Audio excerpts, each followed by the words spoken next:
Sa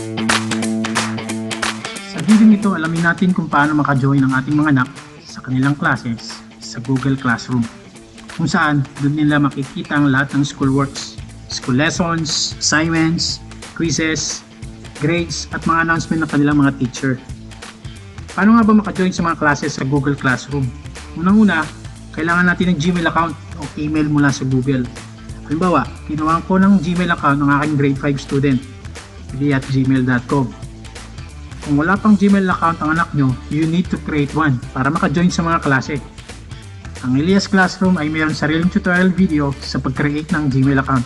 Kaya please follow our Facebook page at Eliah's Classroom or subscribe kayo sa YouTube channel namin. Simulan na natin. Ang mga klase sa Google Classroom ay sinet up ng kanilang mga guro. Para maka-join sa mga klase gaya ng English, Math at Science, teacher invites the student using their Gmail accounts. You can see on the video that the teacher is inviting 2 students.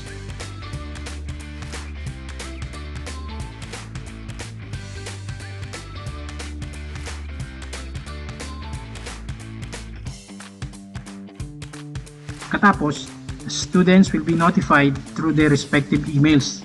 Padadalan sila ng instruction kung paano maka-join sa mga klase. I-click nyo lang yung join button at direktang dadaling kayo sa classroom.google.com para makasali na kayo sa isang klase. Click continue button to successfully join the class.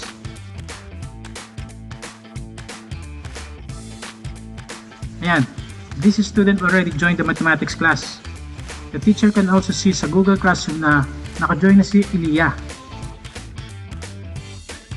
Mapapansin nyo na nawala na yung invited sa ilalim ng name niya.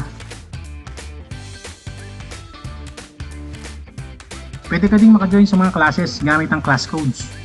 Tingnan natin kung paano. Ang class code ay unique code ng isang class sa Google Classroom. Ibibigay ito o makukuha nyo sa inyong mga group. Pwede nyo ibigay ng guro nyo sa inyong chat group or through text. I-click nyo lang yung plus sign, then choose join class. Then merong magpa-pop up na instruction asking to enter the class code from your teacher.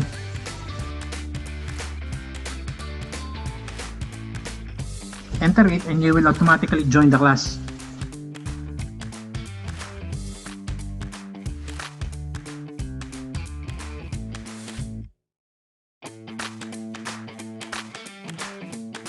Ayan, Eliah already joined 3 classes.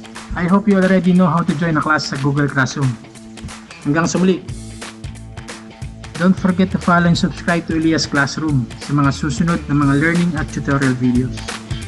Paalam!